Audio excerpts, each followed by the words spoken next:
Kilarigbo Live TV.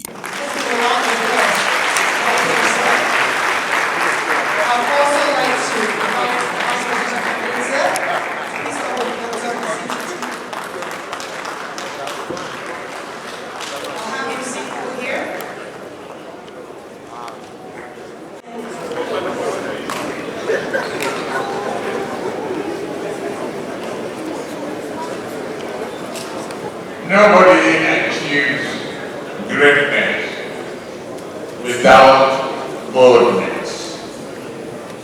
Nigeria has been teeming with our resources.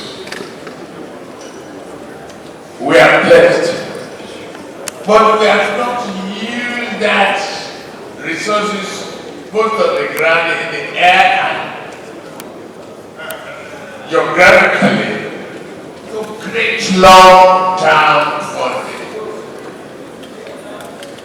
We inherited what was given to us by colonial masters. 99 years for certificate of occupancy. We have not studied what certificate of occupancy variables could do to us. Once we stabilize the economy and eliminate banditry, vagabondism, violent acts, and all of that, we must pursue our long-term project with long-term funding.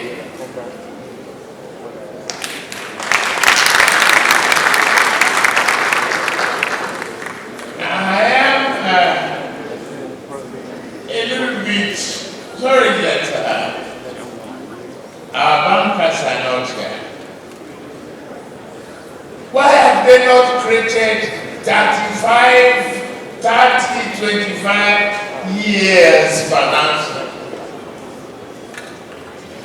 I can point to our road and a little particular here. When I was building that road with my team, we didn't expect the roads to disintegrate within 10 years. As I boasted and pride that our road will last over 20-30 years before we need to repair. It has lasted 20.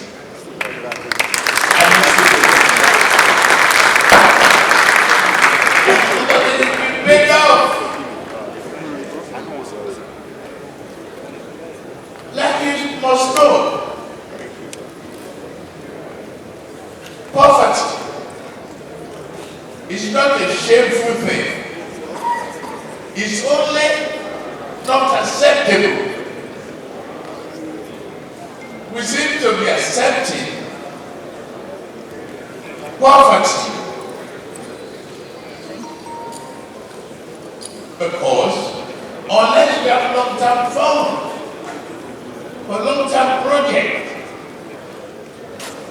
you will not move at rate of development. Usually, infrastructural funding precedes the source of money. And when you look at source and application of funds, in any method, you've got to have just the money at the time. Planning must be effective, must be designed that you can float a bond of say 30 years.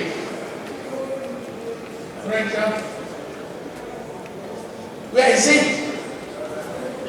That is a curable problem.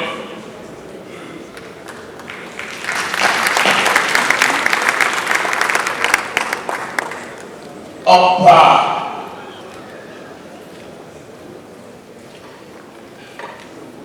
Once we realize that, true enough,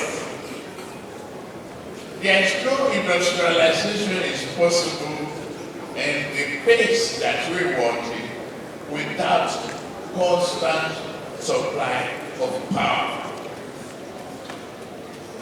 And power is the most important discovery of humanity in the last 1,000 years. If you have any other answer contrary to that, show me.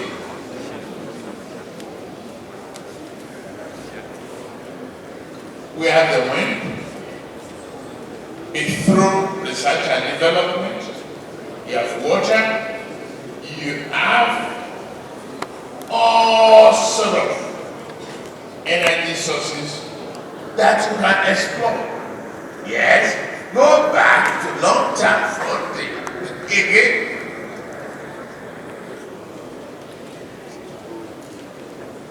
You discovered we need long-term funding. We have the capacity.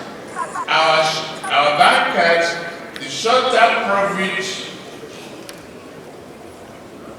quarterly answers is accountable to the shareholder. They are being spoiled.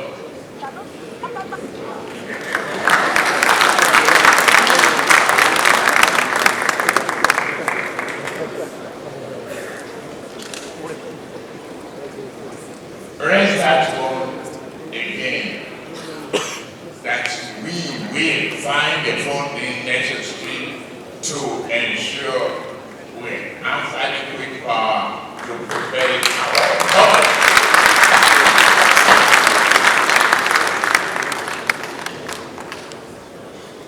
But we are learning now on power, privatization, estimated billion, and it's robbery.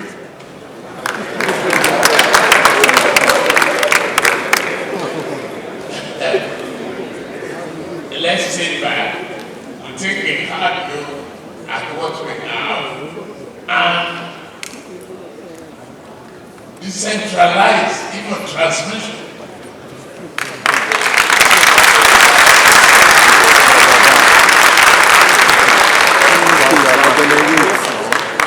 So, we'll stand there so I don't waste much of your time. Fuel subsidy, remove it.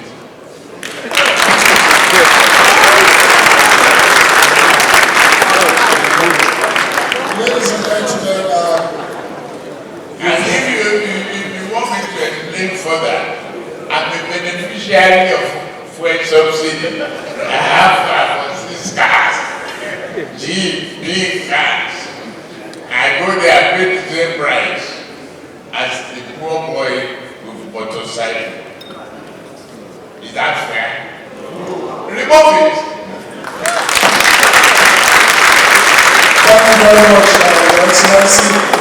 I could notice the rapt attention of the entire House, and that encourages me that we can take more. Can we? Great. So we can have more. Let's have Mr. MC. Yes, sir. I'm over here. Let's have 4 more. All right, sir. I'm with you. Please go ahead. Good afternoon, everyone. Please permit me to stand on existing protocol. My name is Osama Kumbo. I'm a service provider in the oil and gas industry, the security space. We provide onshore and offshore security to oil and gas assets.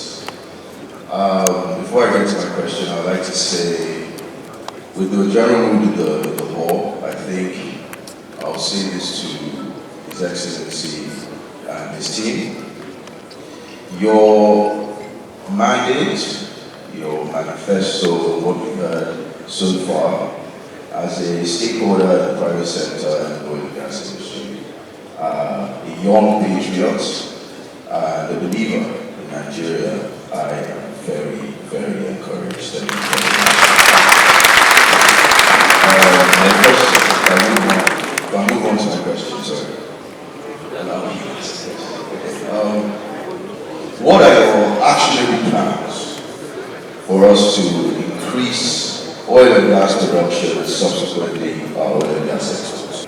I believe that over the last 20, 30 years, that Ashiwaju has been a visionary, been able to pick talent and sort of position himself in a fantastic way in the political life of this country. If I look forward, I see that there is tremendous investments in clean energy. Tesla, the richest man in the world, is a beneficiary of that technology. Some decades ago, it was said that Nigeria needed maybe 1 million analog lines.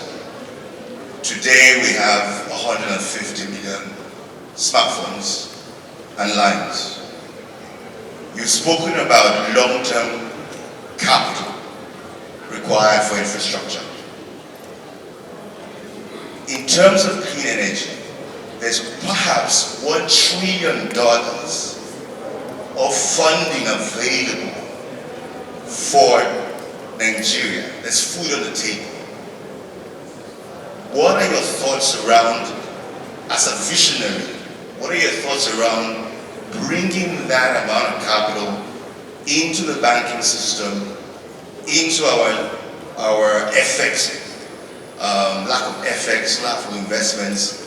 What are your thoughts around clean energy as a critical pathway to transform this country the way analog lines have been transformed in the digital telecom sector? Thank you. My question is centered around the export commodity exchange market. Prof has discussed about it, and I just want to get more insight into it, because you see a lot of our farmers, their produce, they dry it on the roads if you're going from Kaduna to Kano, and then which they could have sold it maybe at a higher price, but they end up drying it and they don't get the much benefit they're supposed to get. So this commodity market, is it going to be buying off the farmers what they produce? Because when we were young, we used to hear about it, but we didn't know what it was then. So we need to get more insight into what the board and the commodity market will work on. Thank you, Excellency. I'm the General Manager for Government Relations at Procter & Gamble across Africa. Thank you for inviting us as members of the private sector to witness today and to participate in the renewed hope for 2023. Again, I applaud your vision for Lagos State, which was implemented over the years and made Lagos State the envy of not just other states in Nigeria, but also many countries around the world. We look forward to seeing this implemented in its full blast as we come into 2023, again, with renewed hope. My question really today is, as we look forward to ushering in 2023, one of the challenges that we have as investors is the visibility, the predictability of fiscal and monetary policies. I'd like to understand from Your Excellency, what strategies are you going to put in place to close the gap between the existing parallel market rates and the official foreign exchange rates? Thank you.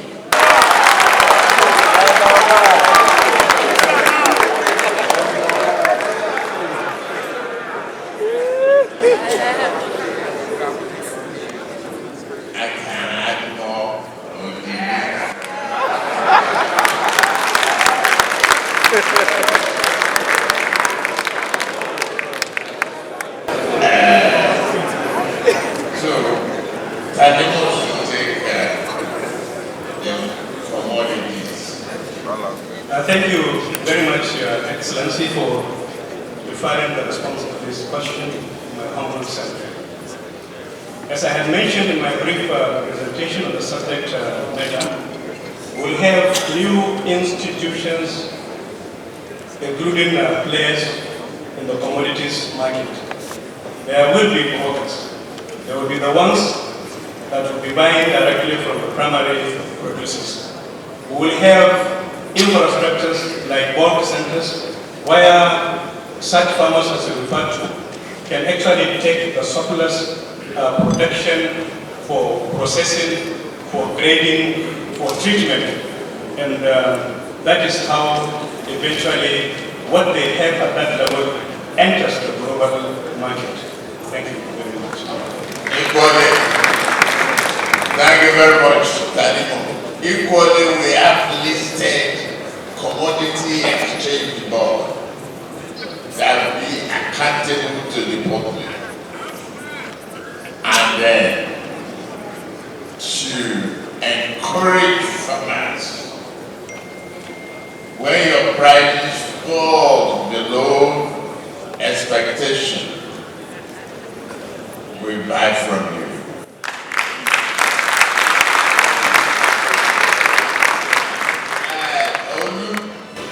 Can you please take clean energy?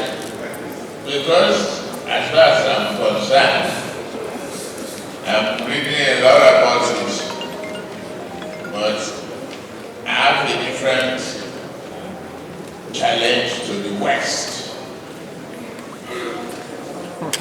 They want us to sign to net zero, while we are still very poor and hungry.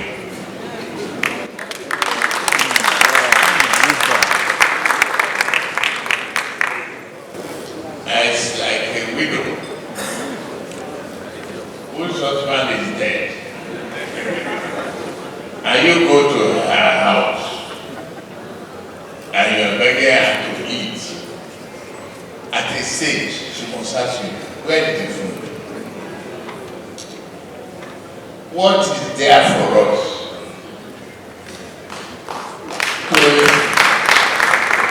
That's the Tolu. Maybe please continue on that.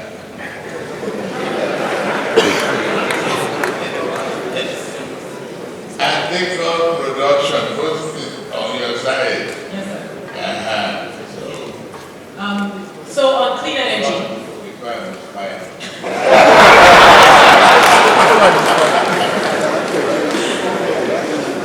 that's awesome. And I'm going to build on what you have said. So for clean energy, you have highlighted the critical issue, which is the fact that it is a challenge to attract long-term capital to the power sector, whether that source of energy is gas or solar or hydro. So one of the key things that needs to be addressed are commercial tariffs for the input into the gas sector. So we have about over 10 gigawatts of installed capacity, generating capacity with gas. So we will ensure that we're paying commercial prices for gas upstream so that you can invest in gas supply to the power sector, so that you can unlock your existing generating capacity. You will make sure that the DISCOs are able to charge commercial tariffs that enable them to continue to generate the level of income that can attract long-term investment into their sector needed for metering. And then in the middle, the leader has mentioned the need to decentralize and attract capital to the transmission sector, which is still in the hands of the government. When you do that and unlock your existing capacity with your gas at the moment, you ensure that the commercial framework allows you to add grid-scale renewables, hydro, solar, and that limits our continuation, it limits the growth of gas, which we will make sure we go green, but not until we have solved the existing problems within that sector. On crude theft, the leader has talked about the existing frameworks and enforcement of the existing security frameworks that are in operation at the moment. That's going to be critical going forward. That is the stick approach. And the carrot approach, of course, is to address the issues around sustainability of the communities that oil and gas operators exist in. So the host communities fund, the host community fund in the PIA provides a 3% of operating revenues to go into the host community fund, host communities, to make sure that they are good citizens and custodians of the national assets that are within their community. The other thing that will need to happen with crew theft is to invest in aging onshore infrastructure. A lot of the issues around the environmental issues are due to aging infrastructure, but you cannot attract investment if people are vandalizing pipelines and the existing pipelines. It's difficult to sit with the bank and then tell them to give you capital to go and invest in the same place. The last piece is to diversify your production capacity offshore. So we saw that NNNG was down and had to declare force majeure because the bulk of its production comes from onshore. That needs to change. We need to diversify production to the offshore capacity so you can improve the reliability of exports into the market. Thank you.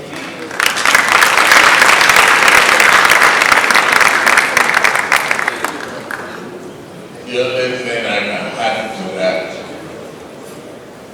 is beach, submarine, pipeline, where they are going. On the exchange rate, I will call Wale to dissect that. Perhaps the singular most important impediment to investment. And we need investment to grow the economy. So it is the commitment of the Tinubu administration, which by the grace of God will come into being after next year's elections, to unify the exchange. It is in the action plan. We have said it here. But more importantly, unifying that rate and having a transparent process for trading of foreign exchange does not mean that the exchange rate now becomes stable. It doesn't mean that it just stays at one rate throughout time and over time. There are interest rate differentials, inflation differentials, which mean that it is more likely that for investors, it is the predictability of that exchange rate that is more important than rigid stability. Because if you want to grow a competitive economy, an economy that is competitive, industry products that are competitive worldwide, then you cannot have the exchange rate appreciating. Instead, what will be signaled by the Tinubu administration is the likely quantum and direction and timing of exchange rate movements. In other words, over time, investors will be able to look and plan that the exchange rate in a year, for instance, will move by maybe between 5 and 10%, and they are okay with that. It keeps them competitive and it gives them the basis for planning. That, I think, is where we are regarding the all-important issue of exchange rates and the commitment of the Tinubu administration to encourage and incentivize the foreign investment, including foreign direct investment, that is critical for changing the trajectory of this economy.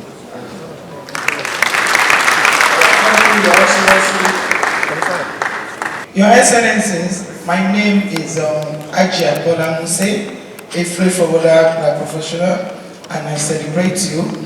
And I'm the Vice Chairman of Tinubu Setiba Maritime Advocacy. My question is, what are the plans for the maritime industry? Thank you very much, Prince BC Alexa. Thank you very much. I'm going to be a bit sectional and parochial in the way I'm going to address my question. It's going to be directed to the media, entertainment and creative sector. The space in which I've operated for about 48 years. My life revolves around it.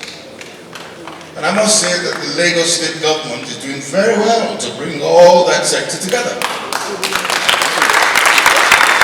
I'm not saying this to curry anybody's favor, I'm just being honest. For 70 years, I don't just say it, I don't mean it.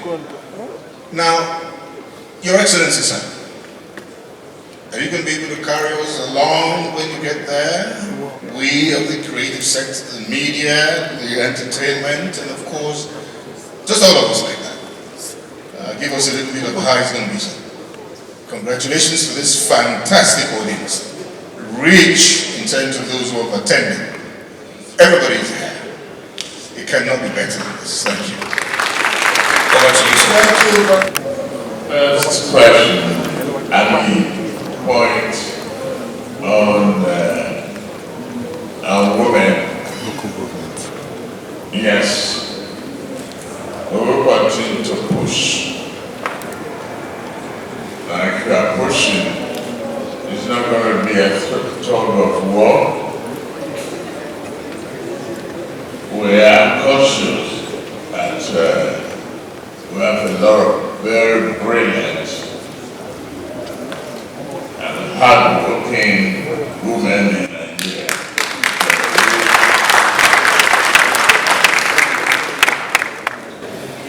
We are not afraid to take bold decisions.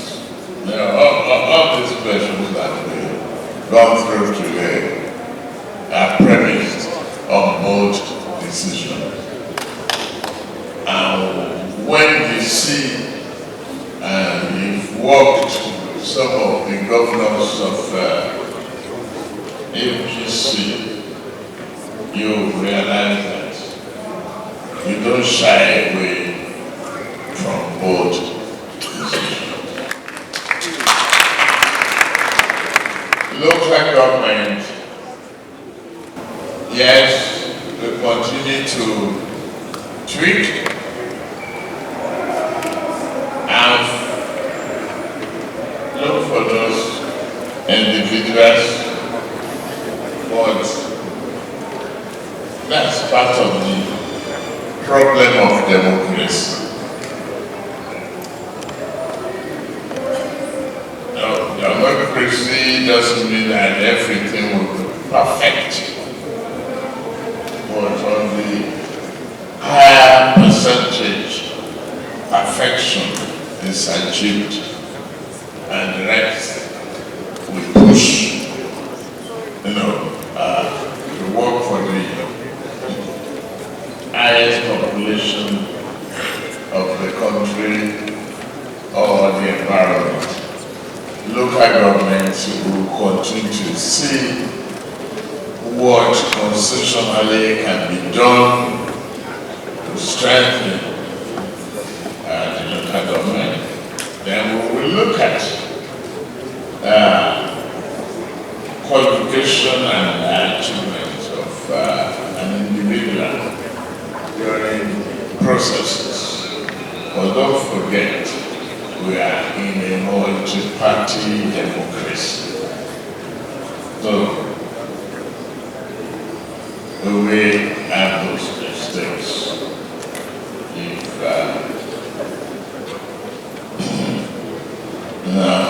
once the wrong party gets in, and you have one of the candidates who wants to be president, who's fond of saying, when you do the right thing, how to solve this problem is by the way we do the right thing. What's the right thing?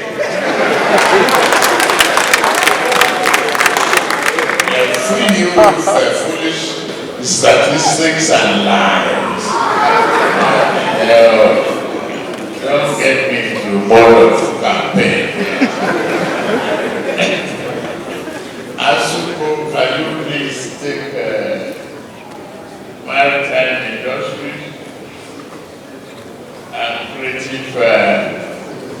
media for TEFA.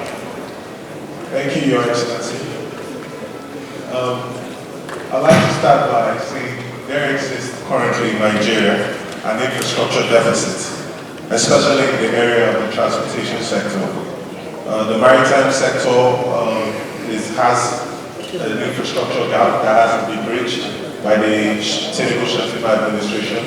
They'll be looking to do that by and strengthening the PPP regulatory frameworks, seeking alternative and innovative financing models to fund bridging this gap. The seaports are a very essential pipeline for the movement of goods and services. And the challenges that are faced have been surmounted by Asiwaju himself. During my presentation, I spoke about his ability to execute and get things done. And that is nowhere found, but more especially here in Lagos with the Lekki Deep Sea Port that was just handed over just some days ago. That was built and it's created to enable the easy movement of goods and services. But however, there is a bottleneck. The Apapa Port, the Lekki Deep Sea Port are all in Lagos. The Tinubu administration will be looking to open up other zones by looking at the critical issues mitigating the efficient and effective functioning of those ports, such as the Calabar port and other ports dotted around Nigeria. I am confident that with the leadership of the Tinubu and Shettima administration, we will open up the other development of ports in Nigeria. Thank you. We definitely look at that. When you evaluate, what is available in the country and our process of maritime, you see that we have more river ports than deep sea ports. We have not identified that problem until recently. We will kill it.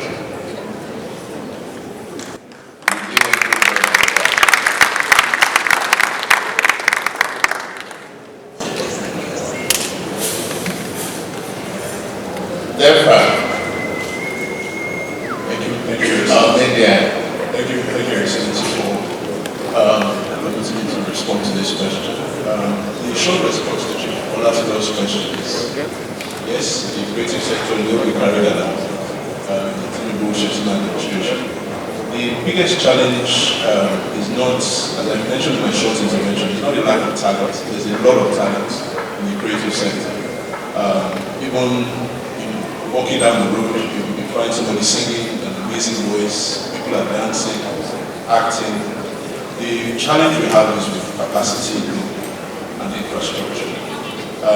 What this administration plans to do is to raise the levels to a standard where everybody has access to the same things.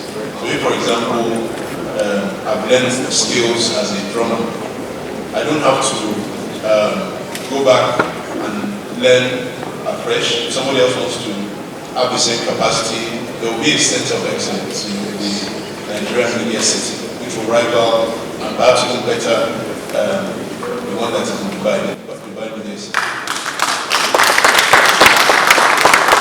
In terms of infrastructure, the Temple Company, for example, has set up Ogidi Studios, which has visual capacities for recording, production, etc.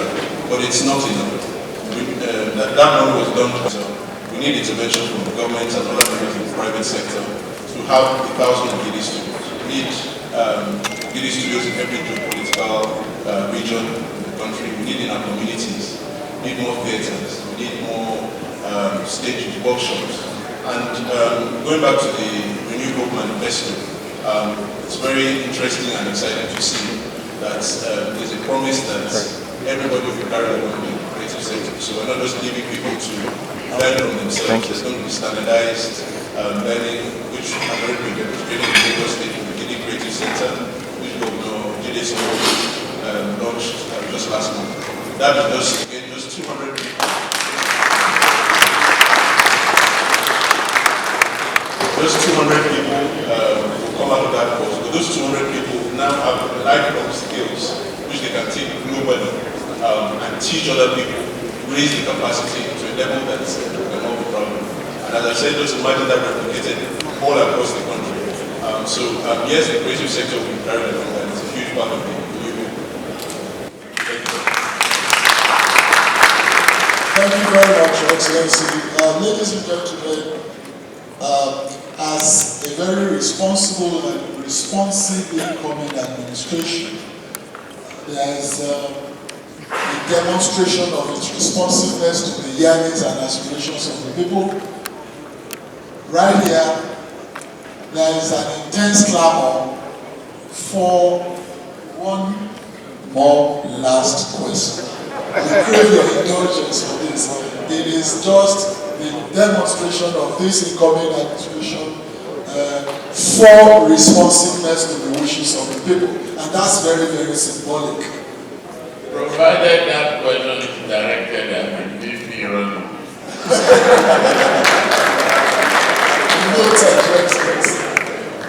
Good afternoon, Your Excellency. My name is Engineer Brady, but now a student of leadership. You have spoken so well about the problem of insecurity in Nigeria. Most of these, your solutions premise around security. If we don't have proper security in Nigeria, nothing will be achieved. You have spoken about the symmetrical approach to solving insecurity in Nigeria, which is to deploy government resources and also deploy military approach to these problems. My question is this: what is your plan to deploy the asymmetrical aspect of the solution, which is a very, very fundamental aspect of this solution? The asymmetrical in the sense that these people that are engaged in these insecurity issues have a fundamental problem. And we have to identify the root cause of these problems so as to solve them.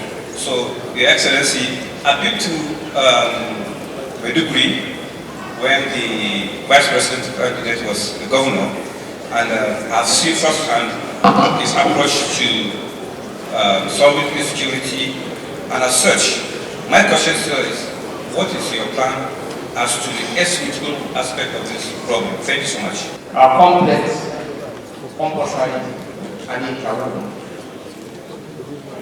And there is no one-size-fits solution to the challenges.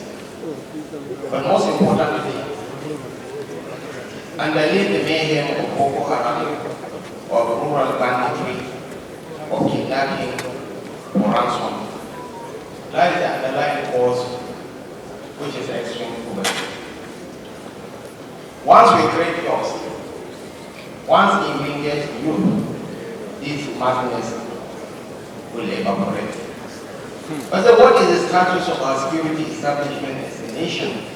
How strong are we to defend the territorial integrity of this country?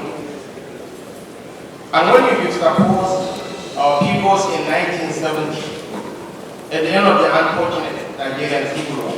Now I'm not going to speak out some dubious obedience statistics. No, I will give you in 1970, Nigeria's population was 5.78 million people. And our GDP was $20.55 billion. The strength of the Nigerian army at the end of the Nigerian civil war, very unfortunate civil war, was 250,000. And our expenditure on military was $660 million, which amounted to 5.28% of our GDP. And I want you to juxtapose those figures with the figures of July 2022.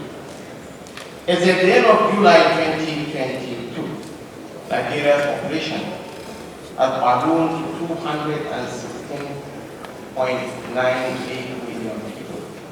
Our projected GDP as at the end of this year is expected to be $445 billion. How much are we spending on our military? As at last year, we spent $2.352 billion, and it constitutes only 0.5% of our GDP. Even the protest people, they will tell you that our staff strength, our military combat strength is 253,000. Believe me, it's much lower than what it is on the ground. And when you use the 1970 tables in your base camp, and some of these variables are aligned with the metrics, the Nigerian army up to 960,000 pounds. So that means the Tinubu administration has the intent of investing. What is the entire security architecture of the country? Will be proactive, will invest in software, will invest in hardware, will invest in men and resources so that we bring a lasting to our country. But most importantly, we have to pursue the economic ends simultaneously. Nigeria is a huge country. Borne is the second largest state in Nigeria in terms of landmass, second only to Niger State. Borne has a landmass of 70,868 square kilometers. Borne is 21 times the size of Lagos. Lagos is only 3,405 square kilometers. The whole of the southeast, you can into Borne 1.5 times. The whole of the southeast is 29,525 square kilometers. The largest of the southeastern states, while my friend Emmanuel hails from his Tinubu is 7,161 square kilometers. So, I think that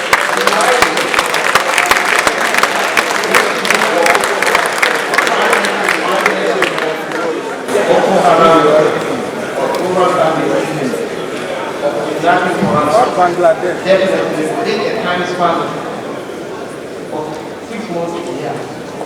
I can assure our esteemed gathering here that my leader will provide that guide and this madness will come to an end. And my friend Prince Obama, he has been magnified. So I certainly like to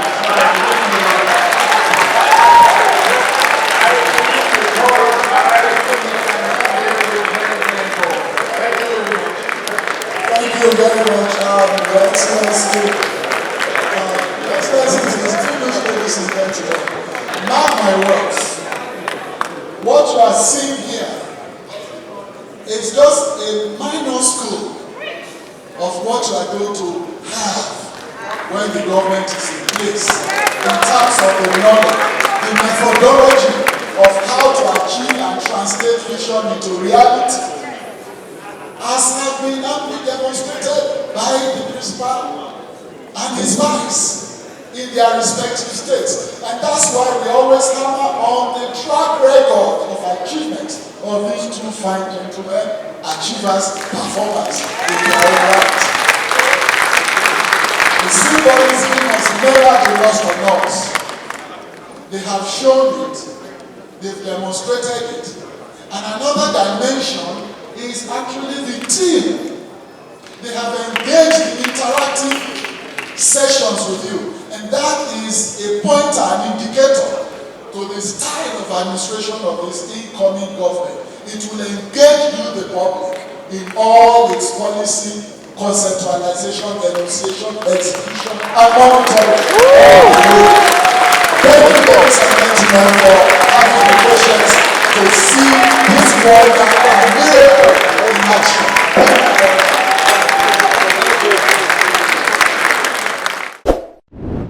Kilarigbo Live TV, ìkànnì amúlùdún àkọ́kọ́ tó ń gbé àṣà àti ìṣẹ̀lẹ̀ Yorùbá lárugẹ. Atagbantagba lóde tagbangba ló ti pápá tó ní kí ló ní tagbangba ó ṣe. Àwọn gbàǹkọ́gbìn alárinrin ètò ọ̀dọ́ wa ló sodo sí. Mo lè má lè sọ òyìnbó púpọ̀, but nínú Yorùbá tí mo ń sọ, àwọn kan yọ Yorùbá ń bẹ̀. Ṣé báwa náà kọ́ Ọlọ́run ọba ni kámú láti Kilarigbo Unlimited. Kilarigbo Unlimited ládùn ètò tí kò láfiwé. Alárakúàrà. Orí ètò Alárakúàrà ní àwàyè lórí Kilarigbo TV.